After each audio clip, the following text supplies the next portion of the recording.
बुलेटिनमध्ये आपलं स्वागत आहे। बुलेटिनच्या सुरुवातीलाच एक मोठी बातमी आहे मुंबई महापालिकेसंदर्भात। मुंबई शरद पवारांच्या राष्ट्रवादीकडून ठाकरे बंधूंसोबत जाण्याचे प्रयत्न सुरू आहेत। शरद पवारांच्या राष्ट्रवादीला ठाकरेंकडून 10 जागा देण्यास संमती मिळाल्याचं कळतंय। शरद पवारांच्या राष्ट्रवादीकडून आणखी 6 जागा पदरात पाडून घेण्यासाठी वरिष्ठ पातळीवर प्रयत्न सुरू आहेत। आज संध्याकाळपर्यंत वाटाघाटी संपवण्याकडे शरद पवारांच्या राष्ट्रवादीचा प्रयत्न असणार आहे। ठाकरे बंधूंसोबत आघाडीची गणितं न जुळाल्यास पर्यायी व्यवस्था काय असू शकेल याचा बी प्लॅन देखील राष्ट्रवादी शरद पवार गटाकडून तयार करण्यात आल्याचं कळतंय।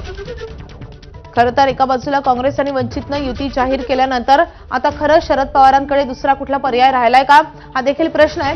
मात्र ठाकरे बंधूंचा हा प्रस्ताव शरद पवारांना मान्य असणार का आणि जर 10 जागा ठाकरे बंधूंनी शरद पवारांना दिल्या तर शरद पवार ते मान्य करतील का हे पाहणं महत्त्वाचं असेल।